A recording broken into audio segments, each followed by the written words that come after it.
दोहा में इसराइली हमले के बाद कतर पूरी दुनिया की तवज्जो का मरकज बना हुआ है। खासतौर पर अरब ममालिक और मुस्लिम ममालिक के सरबराह कतर से इजहार यकजहती कर रहे हैं। इसराइली हमले के बाद कुवैत और उर्दन के वली अहद और मुत्तहदा अरब अमारात के सदर कतर का दौरा कर चुके हैं, जबकि सऊदी वली अहद शहजादा मोहम्मद बिन सलमान की भी कतर आमद मुतवक्के है। इसके अलावा वजीर आजम शहबाज शरीफ ने कतर का अहम दौरा किया है और कतर के अमीर से मुलाकात भी की है, जबकि कतर में एक हंगामी अरब इस्लामिक सरबराही इजलास भी तलब कर लिया गया है। मगर इसराइली वजीर आजम नेतन्याहू अमरीकी सदर ट्रंप की जानिब से ये वाजे किए जाने के बावजूद कि कतर पर कोई हमला नहीं होगा, कतर को मजीद हमलों की धमकियां दे रहे हैं। सिर्फ यही नहीं, इसराइल पीढ़ से लेकर अब तक 6 अरब ममालिक पर हमले कर चुका है। वाज़ेह रहे कि सारी सूरत हाल में कतर इसराइली हमले पर एक फौरी रीजनल रद्द-ए-अमल चाहता है और कतरी वजीर आजम इसराइली हमले के बाद मुतादिद दफ़ा कह चुके हैं कि यह हमला पूरे खित्ते के लिए ख़तरनाक है और इस पर पूरे खित्ते को जवाब देना होगा।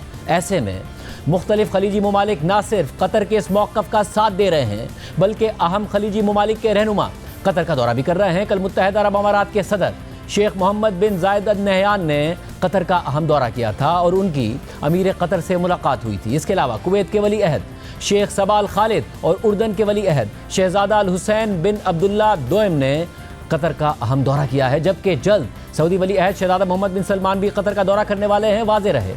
कि मंगल को दोहा में इसराइली हमले पर पूरी आलमी बिरादरी कतर के साथ नजर आई और इसराइल के अहम मगरबी इत्तेहादी तक इस इक़दाम की शदीद मजम्मत कर रहे थे और सदर ट्रंप ने कतर को यकीन दिलाया कि अब ऐसा हमला दोबारा नहीं होगा। मगर कल नेतन्याहू ने एक बार फिर कतर पर हमले की धमकी दे दी और इस दौरान पाकिस्तान में उसामा बिन लादेन को टारगेट करने की मिसाल भी दे दी। What did America do in the wake of September 11th? America ने 11 सितंबर के बाद क्या किया? उसने ये वादा किया कि वो उन दहशतगर्दों को ढूंढ निकालेगा जिन्होंने ये घिनौना जुर्म किया, चाहे वो जहां कहीं भी हों। और इसके 2 हफ्ते बाद अक़वाम मुत्तहिदा की सलामती कौंसिल में एक करारदाद भी मंजूर कराई गई, जिसमें कहा गया कि कोई हुकूमत दहशतगर्दों को पनाह नहीं दे सकती। कल हमने भी इसी उसूल के मुताबिक अमल किया। हम इन दहशतगर्द मंसूबा साजों के पीछे गए जिन्होंने 7 अक्टूबर का कत्लेआम किया और हमने ये काम कतर में किया, जो दहशतगर्दों को महफूज पनाह देता है, हमास को माली इमदाद फराहम करता है, इसके रहनुमाओं को शानदार विलास देता है, वो सब कुछ देता है। लिहाजा हमने बिल्कुल वही किया जो अमेरिका ने किया था जब उसने अफगानिस्तान में अलकायदा के दहशतगर्दों को निशाना बनाया, जब उसने पाकिस्तान में जाकर उसामा बिन लादेन को मारा। अब दुनिया के मुख्तलिफ ममालिक इसराइल की मजम्मत कर रहे हैं, इन्हें शर्म आनी चाहिए। अमेरिका ने जब उसामा बिन लादेन को खत्म किया था तो दुनिया ने क्या कहा था? क्या किसी ने कहा था कि ओह अफगानिस्तान या पाकिस्तान के साथ कितना गलत हुआ? नहीं, सब ने तालियां बजाई। इसी तरह दुनिया को चाहिए कि इसराइल की भी तारीफ करे कि उसने इन्हीं उसूलों पर अमल किया। और मैं कतर और उन तमाम ममालिक से कहता हूँ जो दहशतगर्दों को पनाह देते हैं, या उन्हें निकाल बाहर करें या अदालत के कटहरे में लाएं, वरना हम ये खुद करेंगे। We will. कतर ने नेतन्याहू के इस बयान की शदीद मजम्मत की है और इस हवाले से कतरी वजारत खारजा के एलामिये के मुताबिक कतर इसराइली वजीर आजम नेतन्याहू के इन गैर जिम्मेदाराना बयानात की सख्त मजम्मत करता है जो उन्होंने कतर में हमास के दफ्तर के बारे में दिए, और कतर इस शर्मनाक कोशिश की भी मजम्मत करता है जिसके जरिए उन्होंने कतर की सरजमीन पर होने वाले बुज़दिलाना हमले को जायज़ ठहराने और मुस्तकबिल में उसकी खुद मुख्तारी की खुली खिलाफ वर्जी की धमकी दी। नेतन्याहू बखूबी जानते हैं कि हमास के दफ्तर की मेज़बानी कतर ने अमेरिका और इसराइल की दरख्वास्त पर सालिसी के फ्रेमवर्क के तहत की थी। नेतन्याहू इस बात से भी अच्छी तरह वाकिफ हैं कि इस दफ्तर ने कई तबादलों और जंग बंदियों को मुमकिन बनाया जिन्हें बैनुल अक़वामी बिरादरी ने तस्लीम किया और सराहा। इन इक़दामात ने फ़लस्तीनी शहरियों और इसराइली अरगमालियों को रिलीफ पहुंचाया जो 7 अक्टूबर के बाद शुरू होने वाली बेरहमी के दौरान बुनियादी इंसानी इमदाद के सख्त ज़रूरतमंद हैं। कतरी वज़ारत ख़ारजा के बयान में मज़ीद लिखा है कि मुज़ाकरात हमेशा बैनुल अक़वामी हिमायत के साथ अमरीकी और इसराइली वफूद की मौजूदगी में बाज़ाब्ता और शफ़ाफ तरीक़े से हुए। नेतन्याहू का ये इशारा कि कतर ने खुफिया तौर पर हमास के वफ़द को पनाह दी, ये नेतन्याहू की जानिब से अपने उस जुर्म को जायज़ करार देने की मायूस कुन कोशिश है जिसकी पूरी दुनिया मजम्मत कर चुकी है। अलकायदा के खिलाफ कार्रवाइयों का ये झूठा मवाजना नेतन्याहू की गद्दारी पर मबनी पॉलिसियों का एक नया और अफसोसनाक जवाब है। उस वक्त अलकायदा के साथ कोई बैनुल अक़वामी सालिसी या मुज़ाकराती वफ़द मौजूद नहीं था जिससे अमेरिका आलमी हिमायत के साथ खित्ते में अमन कायम करने की कोशिश कर सकता। ऐसे शख्स की जानिब से ऐसे बयानात आना حیران کن نہیں ہیں؟ جو انتخابات جیتنے کے لیے انتہا پسندانہ بیانیے کا سہارا لیتا ہو اور جو عالمی انصاف کے لیے مطلوب ہو، جو روز بروز بڑھتی ہوئی پابندیوں کا سامنا کر رہا ہو، اور یہ سب عوامل اس کی عالمی سطح پر تنہائی کو مزید گہرا کرتے ہیں۔ دوسری جانب قطر کے ساتھ بین الاقوامی یکجہتی اس بات کو واضح کرتی ہے کہ خود مختار ریاستوں کو دی جانے والی ایسی غیر ذمہ دارانہ دھمکیاں دنیا بھر میں یکسر طور پر مسترد کی جاتی ہیں۔ قطر نے بیان میں مزید کہا ہے کہ قطر اپنی ساکھ اور کوششوں کو نقصان پہنچانے کی نیت کے باوجود خطے اور اس سے باہر امن و استحکام قائم کرنے کے لیے ایک قابل اعتماد اور غیر جانبدار بین الاقوامی شراکت دار کے طور پر اپنا کردار جاری رکھے گا اور اپنی خود مختاری اور سرزمین کے دفاع کے لیے تمام ضروری اقدامات کرے گا۔ قطر اپنی حیثیت اور کردار کو کمزور کرنے کی کسی بھی کوشش کا ڈٹ کر مقابلہ کرے گا اور اپنے شراکت داروں کے ساتھ مل کر یہ یقینی بنائے گا کہ نیتنیاہو کو جواب دہ ٹھہرایا جائے اور اس کے غیر ذمہ دارانہ اقدامات کا خاتمہ کیا جائے۔ قطر کا بین الاقوامی قانون اور اقوام متحدہ کے چارٹر سے غیر متزلزل عزم بالکل واضح ہے۔ ہم بین الاقوامی برادری سے اپیل کرتے ہیں کہ وہ نیتنیاہو کی اسلام مخالف اور اشتعال انگیز بیان بازی کو مسترد کرے اور ان پولیٹیکل ڈسٹورشنز کا خاتمہ کرے جو ثالثی کی کوششوں کو نقصان پہنچاتی ہیں اور امن کے قیام کی راہ میں رکاوٹ بنتی ہیں۔ اس ساری صورتحال میں ایک بار پھر امریکی میڈیا یہ رپورٹ کر رہا ہے کہ صدر ٹرمپ نیتنیاہو کے اقدامات پر شدید برہم ہیں اور انہوں نے نیتنیاہو کو ٹیلی فون کر کے اپنی ناراضی کا اظہار بھی کر دیا ہے۔ امریکی جریدے وال اسٹریٹ جرنل نے اس حوالے سے لکھا ہے کہ سینئر امریکی حکام کے مطابق منگل کو صدر ٹرمپ نے اسرائیلی وزیر اعظم نیتنیاہو سے ایک سخت گفتگو کی جس میں انہوں نے قطر میں حماس کے نمائندوں پر اسرائیلی حملے کے حوالے سے شدید برہمی کا اظہار کیا۔ امریکی حکام کے مطابق ٹرمپ نے نیتنیاہو سے کہا کہ دوحہ میں حماس کی سیاسی قیادت کو نشانہ بنانے کا فیصلہ دانشمندانہ نہیں تھا۔ ٹرمپ اس بات پر خاص طور پر ناراض تھے کہ انہیں اس حملے کے بارے میں براہ راست اسرائیل سے نہیں بلکہ حملہ شروع ہونے کے دوران امریکی فوج سے اطلاع ملی، اور وہ اس بات پر بھی ناراض تھے کہ یہ حملہ ایک ایسے امریکی اتحادی کی سرزمین پر ہوا جو غزہ کی جنگ کے خاتمے کے لیے مذاکرات کی ثالثی کر رہا تھا۔ صدر ٹرمپ تو بظاہر ایک بار پھر اپنے سب سے دیرینہ دوست نیتنیاہو پر غصہ ہیں، مگر یہ پورا منظرنامہ ایک واضح پیٹرن کی شکل اختیار کر چکا ہے۔ اسرائیل بظاہر امریکہ کو اعتماد میں لیے بغیر اکثر کسی ملک میں کارروائی کر دیتا ہے، اس کے بعد وہ امریکہ سے اس کارروائی کی حمایت کا مطالبہ کرتا ہے، پھر امریکی اور اسرائیلی میڈیا یہ رپورٹس دیتا ہے کہ امریکی صدر ٹرمپ اس اقدام پر سخت برہم ہیں اور انہوں نے اسرائیلی وزیر اعظم نیتنیاہو کو فون پر اپنی ناراضی سے آگاہ کر دیا ہے، لیکن کچھ ہی وقت بعد حالات معمول پر آ جاتے ہیں اور امریکہ اسرائیلی جارحیت کی پہلے سے زیادہ کھل کر حمایت کرنے لگ جاتا ہے۔ ایران کے ساتھ جوہری مذاکرات کے معاملے میں بھی یہی پیٹرن نظر آیا اور صدر ٹرمپ بارہا کہتے رہے کہ وہ مذاکرات کے ذریعے مسائل کا حل چاہتے ہیں، مگر انہی دنوں رپورٹس آئیں کہ اسرائیل ایران کی جوہری تنصیبات پر حملے کی منصوبہ بندی کر رہا ہے۔ ٹرمپ نے خود کہہ دیا کہ انہوں نے ایسی منصوبہ بندی کو مسترد کر دیا تھا، لیکن پھر مذاکرات کے دوران ہی اسرائیل نے ایران پر حملہ کر دیا اور امریکہ نے نہ صرف اس کی پھر حمایت کی بلکہ نیتنیاہو کے اصرار پر امریکہ خود بھی جنگ میں شامل ہو گیا۔ امریکہ نے ایران اور اسرائیل کے درمیان جنگ بندی بھی کروائی، مگر اسرائیل نے پہلے ہی دن اس معاہدے کی خلاف ورزی کر دی اور اس وقت ٹرمپ نے واضح طور پر اسرائیلی اقدامات پر سخت ناراضی کا اظہار کیا، مگر پھر یہ ہوا کہ ٹرمپ نے صرف 6 ماہ کے دوران تیسری بار نیتنیاہو کو وائٹ ہاؤس میں بلایا اور نیتنیاہو نے ٹرمپ کو نوبیل انعام کے لیے نامزدگی کا خط پیش کر دیا۔ اسی طرح گزشتہ سال نومبر میں لبنان پر اسرائیلی حملوں کے بعد امریکہ نے جنگ بندی کروائی تھی، لیکن اسرائیل مسلسل اس کی خلاف ورزی کر رہا ہے۔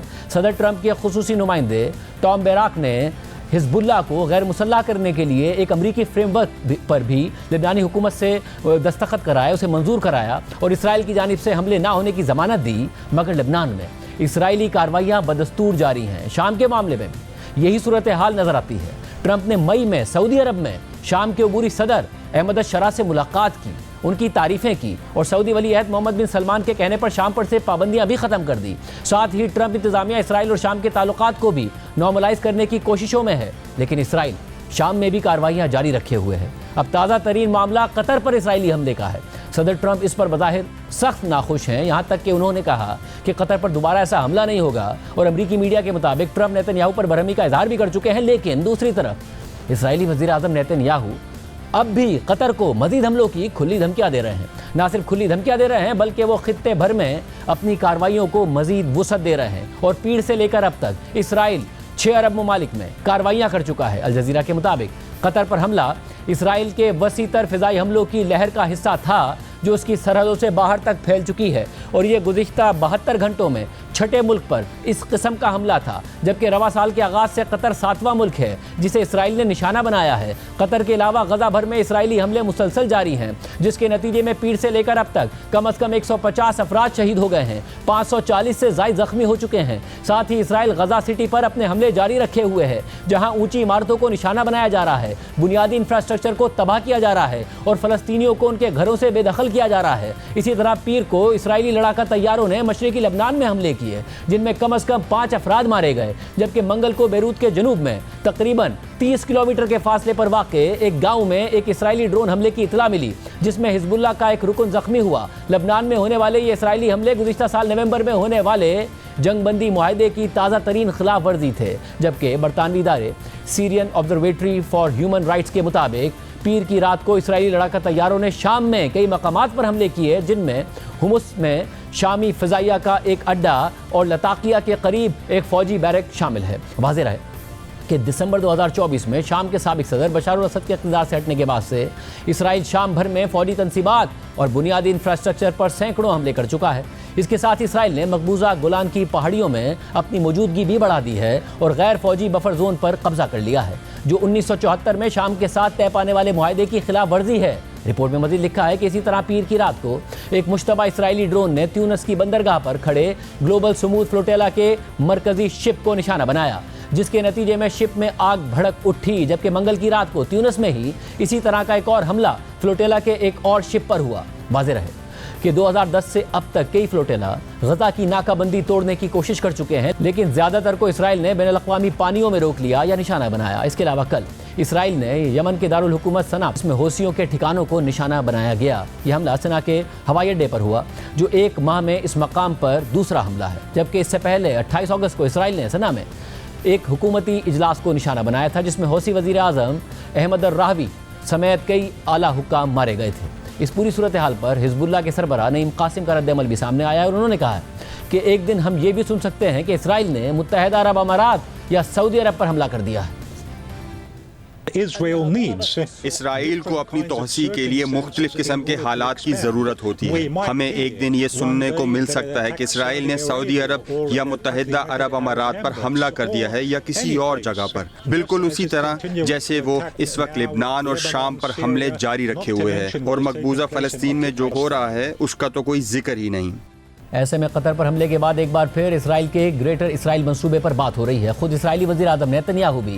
गुज़िश्ता माह ग्रेटर इसराइल के मुतनाज़े मंसूबे की तशहीर करते नजर आए, जिसके तहत इसराइल के इंतहाई दाएं बाजू के इंतहा पसंद फ़लस्तीन समेत उर्दन, लबनान, शाम, मिस्र, इराक और सऊदी अरब के कुछ हिस्सों को इसराइल का हिस्सा करार देते हैं। इसराइली अखबार टाइम्स ऑफ इसराइल के मुताबिक 12 अगस्त को इसराइली चैनल i24 न्यूज़ को दिए गए एक इंटरव्यू के दौरान जब एंकर शरोन गाल ने इसराइली वज़ीर आज़म नेतन्याहू से पूछा कि क्या वो इस विजन से कोई कनेक्शन महसूस करते हैं जो प्रॉमिस्ड लैंड के तौर पर बयान हुआ है। इस दौरान एंकर ने नेतन्याहू को इस हवाले से एक एमुलेट भी दिया था, जिसमें इस ज़मीन का नक्शा दिखाया गया था। तो इस पर नेतन्याहू ने कहा कि हाँ, वो बहुत ज़्यादा कनेक्शन महसूस करते हैं। इसके बाद एंकर ने नेतन्याहू पर जोर देते हुए कहा कि ये ग्रेटर इसराइल है, जिस पर नेतन्याहू ने जवाब दिया कि अगर आप मुझसे पूछें तो हम वही मौजूद हैं। ये कहने के बाद नेतन्याहू कुछ देर तक खामोश रहे और फिर उन्होंने बात को अपने वालिद की नस्ल के इसराइल के क़याम में किरदार और अपनी नस्ल की इसराइल की बका को यकीनी बनाने की जिम्मेदारी की तरफ मोड़ दिया।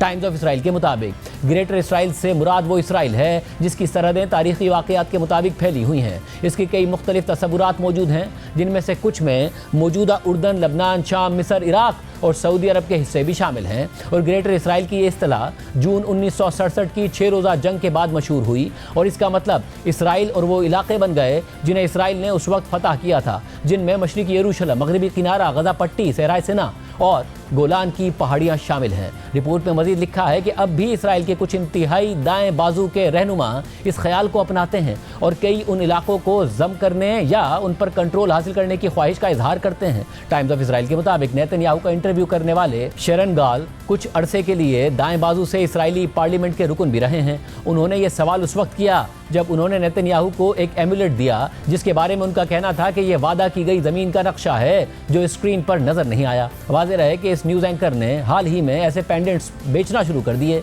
जिन पर बज़ाहिर एक निस्बतन ज़्यादा वसी گریٹر اسرائیل کا نقشہ بنا ہوا ہے۔ نیتن یاہو کی جانب سے گریٹر اسرائیل سے متعلق اس بیان پر عرب ممالک نے انتہائی سخت رد عمل دیا تھا۔ سعودی عرب، قطر، اردن اور یمن سمیت کئی ممالک نے نیتن یاہو کو شدید تنقید کا نشانہ بنایا تھا۔ اس ساری صورتحال میں آج وزیر اعظم شہباز شریف نے قطر سے اظہار یکجہتی کے لیے قطر کا اہم دورہ کیا ہے۔ وزیر اعظم شہباز شریف کے دورہ قطر پر جاری اعلامیہ کے مطابق وزیر اعظم محمد شہباز شریف نے دوحہ پر حالیہ اسرائیلی حملے کے تناظر میں قطر کی قیادت اور عوام سے اظہار یکجہتی کے لیے قطر کا ایک روزہ سرکاری دورہ کیا۔ دورے کے دوران وزیر اعظم کی قطر کے امیر شیخ تمیم بن حمد الثانی سے ملاقات ہوئی۔ وزیر اعظم نے اسرائیلی حملے کی پاکستان کی طرف سے شدید مذمت کرتے ہوئے اسے قطر کی خود مختاری اور علاقائی سالمیت کی کھلم کھلا خلاف ورزی قرار دیا۔ اس دوران وزیر اعظم نے مزید کہا کہ پاکستان کی قیادت اور عوام کو برادر ملک قطر کے خلاف اس حملے پر سخت تشویش ہے جو کہ بین الاقوامی قوانین کے منافی ہے۔ اعلامیے کے مطابق پاکستان اور قطر کے درمیان تاریخی اور برادرانہ تعلقات کا اعادہ کرتے ہوئے وزیر اعظم نے کہا کہ دونوں ممالک ایک دوسرے کے ساتھ کھڑے ہیں اور بھائی چارے کے اس جذبے کے تحت پاکستان اس مشکل وقت میں امیر قطر، شاہی خاندان اور قطر کے عوام کے ساتھ کندھے سے کندھا ملا کر کھڑا ہے۔ وزیر اعظم شہباز شریف نے قطری قیادت کو اس بلا جواز اشتعال انگیزی کے خلاف پاکستان کی مکمل یکجہتی اور حمایت کا یقین دلایا۔ وزیر اعظم نے اس بات پر بھی زور دیا کہ مشرق وسطیٰ میں اسرائیل کی ڈھٹائی سے جاری جارحیت کو روکنا ہوگا اور امت کو اسرائیلی اشتعال انگیزیوں کے مقابلے میں اپنی صفوں میں اتحاد کی ضرورت ہے۔ اعلامیہ میں مزید لکھا ہے کہ وزیر اعظم شہباز شریف نے غزہ میں قیام امن کی کوششوں میں قطر کے ذمہ دارانہ اور تعمیری ثالثی کے کردار کو سراہا اور اس بات پر زور دیا کہ اسرائیلی جارحیت کی ایسی کارروائیوں کا مقصد واضح طور پر علاقائی استحکام کو نقصان پہنچانا اور جاری سفارتی کوششوں کو خطرہ ہے۔ وزیر اعظم نے مزید کہا کہ قطر کی درخواست پر پاکستان نے مشرق وسطیٰ کی حالیہ پیش رفت پر بات کرنے کے لیے اقوام متحدہ کی سلامتی کونسل کا ہنگامی اجلاس بلانے کی درخواست کی۔ ساتھ ہی انہوں نے 15 ستمبر کو غیر معمولی عرب اسلامی سربراہی اجلاس کی میزبانی کے قطر کے فیصلے کا بھی خیر مقدم کیا اور کہا کہ پاکستان نے OIC کو اس سربراہی اجلاس کے شریک اسپانسر اور شریک کے انعقاد کے لیے اپنی رضامندی کا اظہار کیا ہے۔ اعلامیے کے مطابق وزیر اعظم شہباز شریف نے رواں سال کے آغاز میں بھارت کی پاکستان پر بلا جواز جارحیت کے دوران پاکستان کے لیے قطر کی بھرپور حمایت پر امیر قطر کا شکریہ بھی ادا کیا۔ قطر کے امیر نے اظہار یکجہتی کے لیے دوحہ کا دورہ کرنے پر وزیر اعظم شہباز شریف کا شکریہ ادا کیا۔ دونوں رہنماؤں نے علاقائی امن کو فروغ دینے، بین الاقوامی قانون کی پاسداری اور فلسطینی عوام کے جائز حقوق کی حمایت میں قریبی ہم آہنگی برقرار رکھنے پر اتفاق کیا۔ اس دورے میں دونوں رہنماؤں نے پاکستان اور قطر کے درمیان گہرے برادرانہ تعلقات اور خطے میں امن و استحکام کے لیے مشترکہ عزم کا اعادہ کیا۔